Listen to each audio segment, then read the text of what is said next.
Graça e paz, bem-vindos ao canal Ensino Palestra. Meu nome é Alex Paulo, é uma grande honra ter a sua companhia. Muito obrigado a você que já está no nosso canal, você que já assiste os nossos vídeos, você que já faz parte da nossa comunidade. Muito obrigado pela sua deferência aqui ao nosso canal. Você que está chegando agora, nós pedimos o crédito para que você assista o vídeo até o final. Se gostar dele, deixe seu like. Se gostar dele, faça seu comentário. Mas antes de tudo, se gostar do nosso vídeo, inscreva-se no nosso canal. Isso é muito importante para nós e ajuda a plataforma a entender que este canal é relevante e digno de ser compartilhado. E aliás, compartilhe também nosso vídeo com seus grupos, isto vai nos ajudar e desde já nós agradecemos a você. Nós estamos aqui no nosso segundo trimestre de 2023, estudando a nossa revista Lições Bíblicas, o guia de estudos publicado pela Casa Publicadora das Assembleias de Deus. Nosso tema é Relacionamentos em Família, superando desafios e problemas com experiências da Palavra de Deus. O nosso comentarista, pastor Elianai Cabral, está cada semana, cada lição, pontuando uma família, uma história bíblica, onde nós vimos alguns problemas, algumas dificuldades, e nós trabalhamos em cima desses problemas e dessas dificuldades para que nós não venhamos a cometer esses problemas, essas dificuldades, essas carências, esses erros em nossas famílias. Então nós vamos hoje para mais uma lição. Hoje a lição número 8, a importância da paternidade na vida dos filhos. A nossa lição começa com o nosso texto áureo, que diz assim: E vós, pais, não provoqueis a ira a vossos filhos, mas criai-os na doutrina e administrações do Senhor. A lição número 8 traz como uma verdade prática: quando o padrão divino para a criação dos filhos é negligenciado, as consequências são terríveis para a família cristã.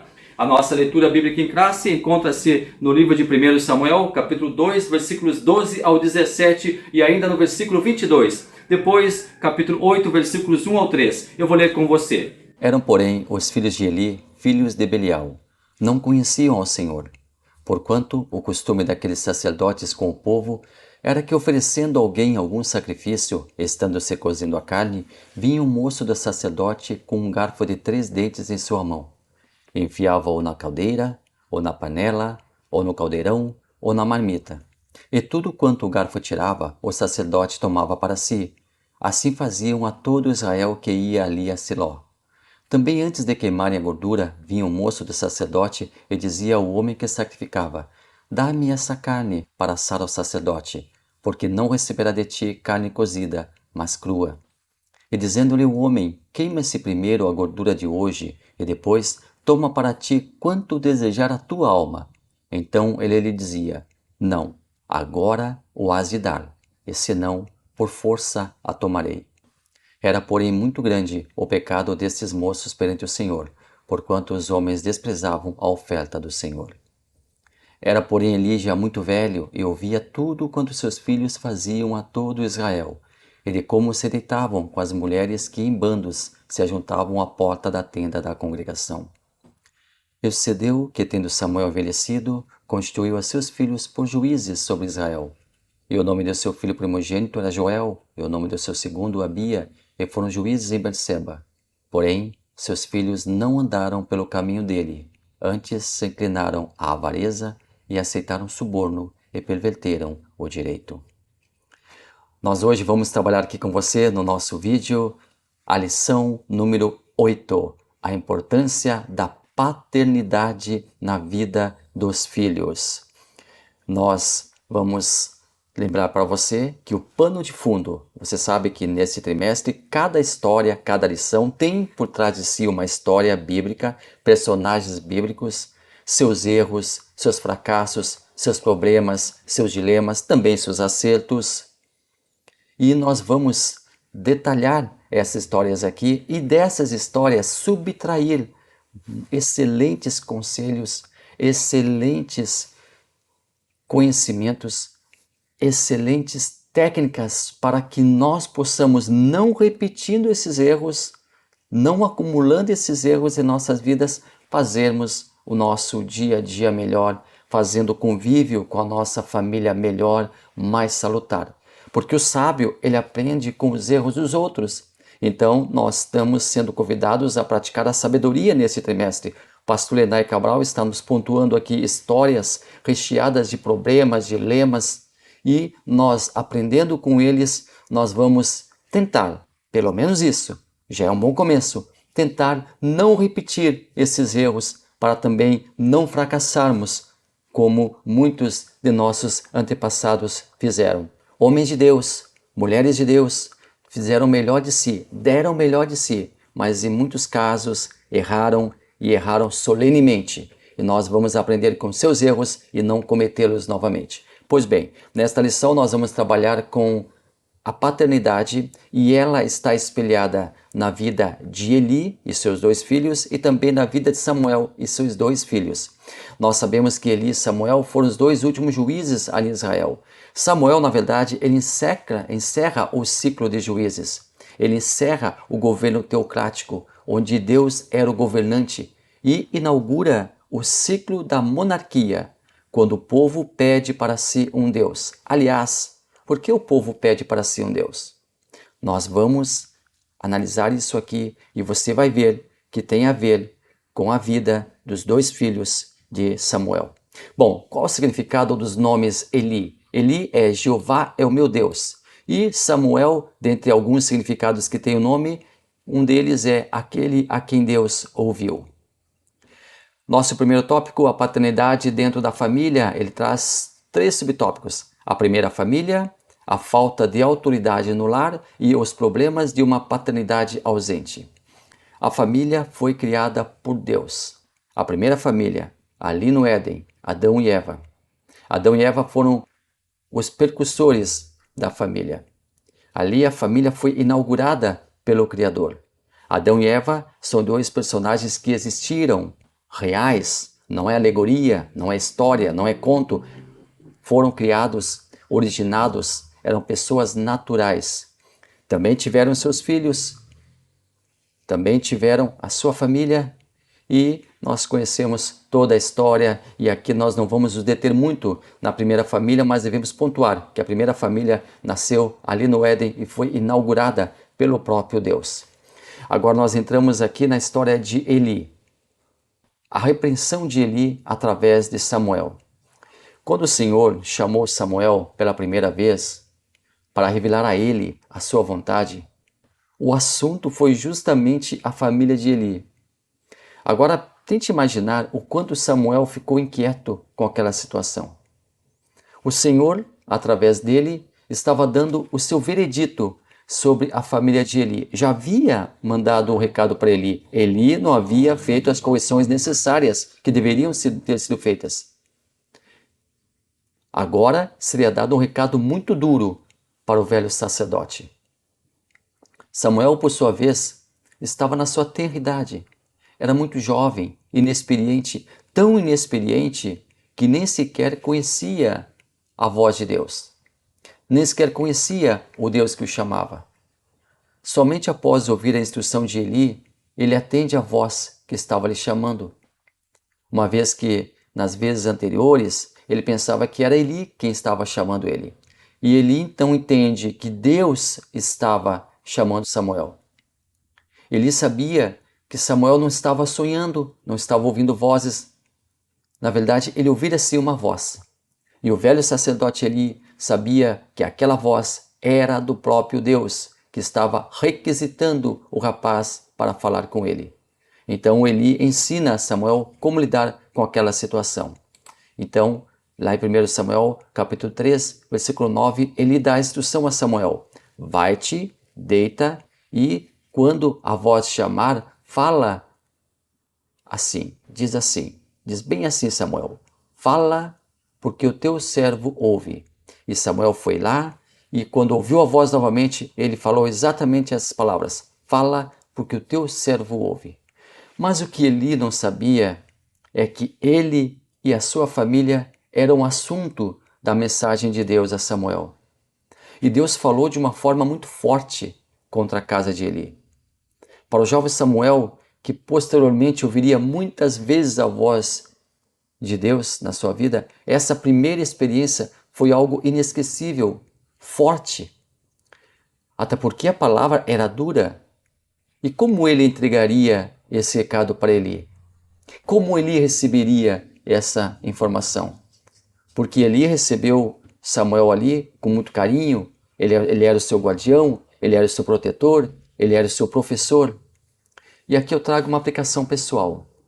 Você já recebeu de Deus uma palavra, uma mensagem para entregar para alguém? Um recado de Deus direcionado para, digamos, uma pessoa que você gosta muito, que você respeita muito? E se essa mensagem for uma mensagem forte, dura, corretiva da parte de Deus? E se você for o portador, a portadora dessa mensagem, como você vai fazer? O que você vai fazer?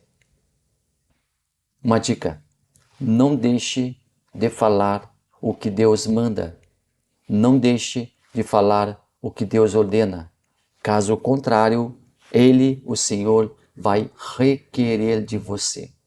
Fala, por mais dura que seja a palavra, mas não deixe de entregar aquilo que Deus te manda falar. Um exemplo clássico que eu acho lindo de um profeta com muita sabedoria é Natã, quando Deus repreende Davi e Natã tem que ir lá e repreender o Davi, tem que ir lá e repreender o rei, tem que ir lá e repreender a maior autoridade do reino, o próprio rei. E Natã usa de uma parábola para falar com Davi. E Deus ali trata com Davi. Eli foi procurar Samuel e disse: olha, Samuel, fala tudo aquilo que Deus te mandou. Fala tudo aquilo que Deus te mandou. E não deixe de falar uma única palavra, porque senão Deus vai te castigar. Ele fazia questão de entender o que Samuel ouvira de Deus. E Samuel entrega o recado duro para Eli. Mas agora o jovem Samuel já está com a alma lavada. Já saiu um peso dos seus ombros, porque ele entregou o recado de Deus. O peso só vai sair dos seus ombros, profeta e profetisa de Deus, quando você entregar o recado. Hoje nós não temos mais a função de profeta 24 horas, como Ezequias, como Daniel, como Elias, como Eliseu. Nós temos hoje o dom profético, que muitas vezes Deus dá para uma pessoa uma única vez. Ou pode dar recorrentes vezes para a pessoa. Mas quando Deus entrega a mensagem, essa mensagem deve ser entregue do portador para os destinatários. Chegamos então ao nosso segundo tópico: tipos de paternidade extremista. A paternidade autoritária é o primeiro subtópico, a paternidade permissiva é o segundo subtópico, e Eli criou filhos que se tornaram profanos, o terceiro subtópico. Um pai não precisa ser autoritário para ter o reconhecimento e o respeito por parte dos seus filhos. Os filhos precisam ter em seu pai uma figura masculina forte de referência, não um chefe, mas um amigo, um cuidador, um protetor. A paternidade de Eli, ela não era autoritária. A paternidade de Eli era permissiva. Ele permitia que seus filhos fizessem o que eles faziam. Aliás, os filhos de Eli, por que Deus estava tão indignado com os filhos de Eli? Aliás, quem eram eles? Seus nomes eram Ofni e Finéias. E agora nós vamos conhecer um pouco mais desses jovens. E a Bíblia nos apresenta eles e nos informa algumas coisas sobre eles. Lá em 1 Samuel, no capítulo 1, versículo 3, depois vai passar para o capítulo 2, versículo 12, e depois para o capítulo 2, versículo 17. Eles nasceram em um ambiente sacerdotal. Eles cresceram dentro do templo. E embora estivessem vivendo aquele ambiente sagrado, eles não se importavam com o santo. Eles haviam perdido o senso do sagrado. Eles eram filhos de sacerdote. Eles mesmos eram sacerdotes. Mas diz lá na palavra de Deus: eram, porém, os filhos de Eli, filhos de Belial. Como nós lemos no nosso texto, como nós lemos na nossa leitura bíblica em classe, não conheciam ao Senhor. Ou seja, eles trabalhavam para Deus, eles faziam os ofícios sacerdote, mas faziam de uma maneira mecanizada, automatizada, robotizada, apenas por fazer, apenas por bater o cartão, digamos assim, usando uma analogia para os dias de hoje. Faziam de modo automático, sem se importar com o sagrado, sem se importar quem era Deus, sem querer saber mais de Deus. Estes eram os filhos de Eli. E chega ao cúmulo de lá em 1 Samuel capítulo 2, versículo 22, dizer assim: Era, porém, Eli já muito velho e ouvia tudo quanto seus filhos faziam a todo Israel. Nós lemos isso na nossa leitura bíblica em graça. E de como deitavam-se com as mulheres que em bandos se ajuntavam à porta da tenda da congregação. As mulheres ali prestavam serviço voluntário e os filhos de Eli, eles acabavam pecando com elas. Ora, eles eram casados, os filhos de Eli. Logo, estavam em pecado de adultério, fazendo também aquelas mulheres pecarem. Não respeitando aquelas mulheres, não respeitando o marido daquelas mulheres, não respeitando o povo. Imagine Deus, imagine a ira de Deus para com eles. E mais do que isso, eles faziam sacrifícios, faziam as pessoas pecarem, errarem nos sacrifícios. A gordura era a melhor parte da carne e essa não deveria ser comida, deveria ser queimada, mas eles pegavam para si e comiam a gordura. Não era papel deles, mas faziam isso. E eles obrigavam as pessoas que já sabiam como deveria ser a prática, que a gordura deve ser queimada, mas eles faziam que as pessoas davam para eles, contra a sua vontade, a sua revelia, a gordura. E sabe o que é pior de tudo isso? É que ele, ao invés de ter um pulso firme, uma mão forte, repreender drasticamente, severamente, veementemente seus filhos, ele faz exatamente o mesmo quanto à gordura. Em vez de corrigir, ele faz a mesma coisa. Ele cai nos erros dos filhos. Ele é repreendido por Deus quanto a isso. Está em 1 Samuel 2, 29. Porque pisastes o meu sacrifício e a minha oferta de alimentos que ordenei na minha morada, e honras a teus filhos mais do que a mim. Ou seja, você faz ali o que os seus filhos fazem. Você repete ali os erros dos teus filhos. Você ali faz aquilo que eles fazem e não faz aquilo que eu te ordeno. Que coisa triste. Honras a teus filhos mais do que a mim, para vos engordardes do principal de todas as ofertas do meu povo de Israel. Aqui nós temos uma outra aplicação pessoal. Os pais devem governar os filhos e não serem governados por eles. E hoje nós vimos em muitas casas, em muitos lares, os filhos governando os pais. Os filhos ditando as regras da casa. Os filhos ditando a procedência, como deve ser, como a família deve proceder, o que a família deve agir. Os filhos dentro da casa, eles são joias, mas devem se colocar em seu devido lugar. Os pais, isso é uma coisa tão notória, é uma coisa tão, algo tão natural que não deveria sequer ser falado, mas os filhos, eles estão abaixo na hierarquia. Os pais estão acima, os pais estão no nível mais alto da hierarquia. E muitas vezes os pais são repreendidos pelos filhos. Os pais são governados pelos filhos. Não. Os pais devem governar. Pai e mãe devem exercer o governo da casa, o governo do lar. E os filhos devem obediência a seus pais. O comportamento dos filhos de Eli, Ofni e Finéias era repulsivo. Eles eram responsáveis pelo trabalho no templo, mas simplesmente desprezavam o seu ofício, negligenciavam as funções sacerdotais. Pior do que tudo isso, eram promíscuos. E sabe o que chama a atenção aqui? É o fato que Samuel, que fora usado por Deus para repreender Eli quanto à criação de seus filhos, esse mesmo Samuel, já na sua velhice, vai também passar por problemas, vai também atravessar problemas por também se descuidar da criação dos filhos. Ele fez vista grossa quanto à conduta dos filhos. Ele repreendeu eles lá em 1 Samuel 2, 24, ele diz assim: não, filhos meus, porque não é boa essa fama que ouço, fazeis transgredir ao povo do Senhor. Mas ao mesmo tempo ele permite que eles continuem fazendo, ao mesmo tempo ele mesmo faz o que eles estão fazendo. Isso é triste. Foi apenas uma repreensão superficial, mas não foi algo que realmente pusesse respeito e autoridade. A família do líder ela é sempre muito visada. Está sempre na mira das pessoas. Está sempre na vitrine.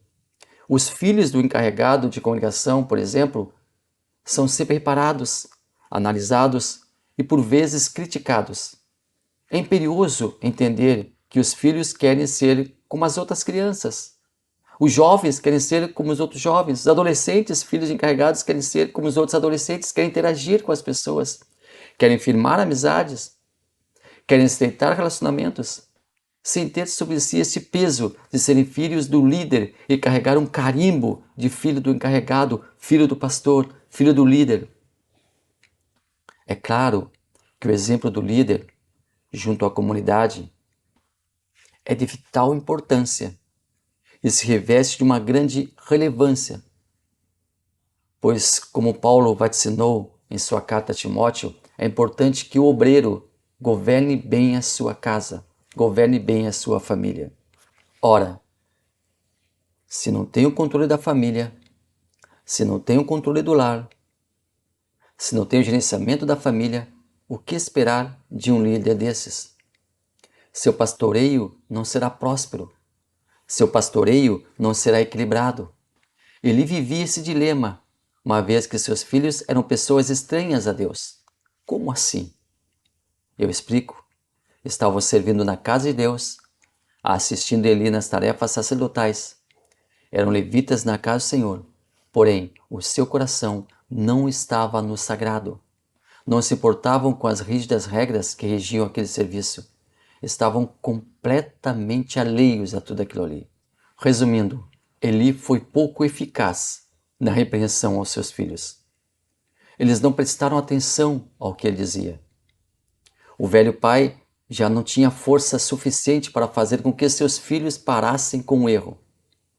E isso não tem a ver com a idade dele, pois mesmo a pessoa velha, uma pessoa adulta, já com uma idade avançada, ela pode ter sim força moral para controlar a situação. Mas aqui não foi o caso de Eli. Não pela sua idade, mas pela sua falta de pulso. Ele não teve força, não força física, mas força moral, força intelectual. Se os filhos já eram adultos, eles não seriam castigados fisicamente, mas faltou aqui uma forte repreensão por parte de Eli para com seus filhos. E a morte de Eli e de seus filhos está retratada lá em 1 Samuel, capítulo 4, versículo 15. Agora vamos passar para os filhos de Samuel. Samuel, já da idade avançada, ele vai experimentar com seus filhos os mesmos dissabores que seu antecessor Eli. O nome dos filhos de Samuel, Abia ou Abias, Jeová é meu pai, Joel, Jeová é Deus. E algumas coincidências na vida de Eli e de Samuel. Ambos tiveram 2 filhos. Os 2 filhos foram introduzidos no ofício do pai. Os 2 filhos eram rejeitados pelo povo. Mas qual foi o grande erro de Samuel, afinal? Samuel foi o último juiz de Israel. Também foi profeta e ele exercia uma liderança forte, uma liderança nata, recebendo o respeito irrestrito do povo. E Samuel, no fim da sua vida, faz um relato emocionado de sua vida, de seus serviços prestados. E informava que não tinha nada a reparar a ninguém. Ele foi absolutamente uma pessoa íntegra e correta no desempenho de suas funções sacerdotais, de suas funções como juiz, de suas funções como profeta. Mas como pai, ele fracassou. Ao invés de esperar que Deus escolhesse um sucessor para si, ele age por conta própria e nomeia seus próprios filhos como juízes, implantando assim o nepotismo no ofício dos juízes. Está lá em 1 Samuel, capítulo 8, versículos 1 e 2. E quais foram os erros dos filhos de Samuel? Acontece que os seus filhos usaram a função de juízes, onde tinham que julgar o povo para angariarem lucro para si, corrompendo um papel tão importante e primordial para a nação. Os filhos de Samuel aceitavam subornos nos julgamentos, dando sempre ganho de causa para os mais fortes e para os mais ricos. E aí o povo se rebela.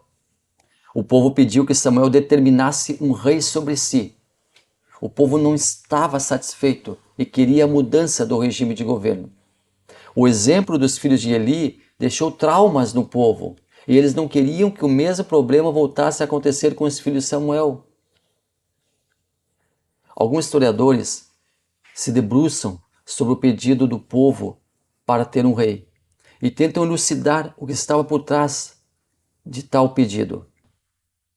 O povo entendia, segundo esses historiadores, que Samuel, embora tivesse uma conduta extremamente prudente e honesta, não conseguiu passar esses valores para seus filhos. Eles assumiram o ofício de juiz do pai. Certamente o pai ensinou a eles como deveriam proceder ao julgar o povo. A honestidade, a lealdade são ferramentas essenciais a um juiz. E Samuel passou esses valores para os seus filhos. Porém, pelo que se deduz da história, pelo que se deduz dos acontecimentos, Samuel não supervisionou, não monitorou os seus filhos. Certamente chegou aos ouvidos de Samuel as atitudes de seus filhos. O velho Samuel ficou sabendo das negociatas que eles faziam ao julgarem as causas do povo, sempre atentando para o lucro. Pervertiam os resultados das audiências para quem lhes desse mais, para quem lhes fornecesse um benefício melhor. Funcionava assim. 2 homens, nesse exemplo, chegavam até um dos filhos de Samuel. Os 2 filhos eram corruptos. E eram juízes que analisavam a questão. E aí pediam suborno. Daqueles 2 homens, quem pudesse dar mais, ganhava a causa. Era mais ou menos assim que acontecia. E o povo vem falar com Samuel e dizer: dá-nos um rei sobre nós. E aí é constituída a monarquia ali em Israel. Nosso terceiro ponto, o fracasso de 2 pais relapsos com os seus filhos, omissos para com os filhos, a isenção de responsabilidade de Eli e Samuel para com seus filhos, tratamento inadequado. Nós analisamos assim as famílias de Eli e Samuel, 2 homens exemplares em suas lidas ministeriais, e infelizmente pais desatentos à criação de seus filhos. Aprendemos assim que todo sucesso ministerial ou pessoal, ou na igreja, ou na empresa, não pode ofuscar ou renegar a segundo plano a responsabilidade paternal na criação dos filhos. É imprescindível que o pai esteja presente na sublime tarefa de educação de seus filhos. Segundo o historiador Leandro Carnal, os pais sempre marcam os filhos, seja pela ausência ou pela presença. A necessidade de uma figura paterna. Eu tenho um grande amigo que sentiu na pele a necessidade da figura de um pai junto a si. O pai dessa pessoa era ausente. Mesmo morando com sua esposa e filhos, era distante dos filhos. Um homem muito bom, uma conduta correta, uma pessoa honesta, porém era um alcoólatra. Estava quase sempre embriagado. E esse meu amigo, já na adolescência, não privava da companhia do pai para uma conversa, um conselho, uma orientação. E a mãe dele, percebendo essa situação, foi conversar com seu cunhado, irmão do seu marido, que também morava na mesma casa, para que esse conversasse com o rapaz. Ele o fez. Foi lá, conversou com seu sobrinho, aconselhou ele, falou de amenidades, falou de banalidades, falou de coisas importantes, ouviu, dialogou, e aquela conversa foi um divisor de águas na vida do rapaz, que encontrou no tio uma figura masculina forte para ajudar no seu processo de amadurecimento. Diante de tantos exemplos de má paternidade, vamos agora a um exemplo de uma paternidade exemplar. Jó. Jó foi um pai muito rico, deu o melhor para seus filhos, eles faziam banquetes todas as noites, mas também deu um exemplo fantástico de fidelidade a Deus. Jó chegava ao ponto de pedir perdão a Deus pelos seus filhos, pelos pecados que porventura eles viessem a cometer. Está lá em Jó, capítulo 1, versículo 5. Jó deixou um legado para seus filhos de responsabilidade perante Deus. de amor a Deus, de adoração a Deus. Mais do que dar dinheiro, mais do que dar bens, ele deu aos filhos um exemplo magnífico de confiança em Deus. A maior herança de um pai para um filho é a conduta limpa e libada. Assim era Jó. E assim nós também devemos agir. Nós, pais, somos um exemplo para os nossos filhos. E digo mais, os filhos mais veem do que escutam. Mais se espelham no exemplo dos pais do que muitas vezes nas palavras dos pais. E a paternidade hoje? A paternidade é a tarefa mais sublime e também a mais difícil que o homem pode ter na sua vida. O filósofo Mário Sérgio Cortella diz que os filhos são árvores, alguns paineiras, com espinhos, outros goiabeiras, lisa, dão uma escapada. E como nós estamos cuidando das árvores que Deus colocou no nosso jardim? Estamos atentos ao seu crescimento ou estamos fazendo vista grossa? Essas árvores crescendo à revelia. Um certo pregador muito famoso conta que por viajar muito fazendo a obra de Deus, um belo dia, chega na sua casa, abre a sua porta e a sua mamãe diz para o seu filho, vai lá encontrar o papai. E aquela criança, para a surpresa dele, vem caminhando, tropeçando, mas caminhando em direção a ele. Quando ele deixou a casa, quando deixou os filhos, o filho ainda gatinhava. Quando voltou, o filho já estava caminhando. Era a primeira vez que ele via o filho caminhar. Então ele fica muito feliz por isso, mas também muito espantado, porque sentiu que perdeu uma importante parte na criação de seu filho. E eu quero encerrar deixando aqui alguns conselhos para os pais. Seja presente na educação dos seus filhos. Saia com seus filhos. Jogue bola com eles. Brinque com eles. Leve eles para passear em lugares sadios. O primeiro contato da criança com a sociedade começa através de seus pais. E dos valores, pai e mãe, e dos valores que ambos passam, comunicam para essas crianças. E um último conselho. Sejamos leais a Deus. Sejamos leais à sua obra. Sejamos funcionários exemplares. Sejamos cidadãos honrados. Mas também sejamos pais presentes, atentos à criação de nossos filhos. Muito obrigado a você que esteve até aqui conosco, muito obrigado pela sua companhia, compartilhe o vídeo, se você gostou deixe o seu like, é muito importante para nós, deixe o seu comentário, diga, fale, teça algum comentário, isso vai ser um prazer para nós lermos e respondermos, todos os comentários são respondidos, nós assim estamos trabalhando com a sua ajuda para o crescimento do nosso canal, do nosso trabalho, para a honra, louvor e glória ao nosso Deus. Deus abençoe maravilhosamente a sua vida.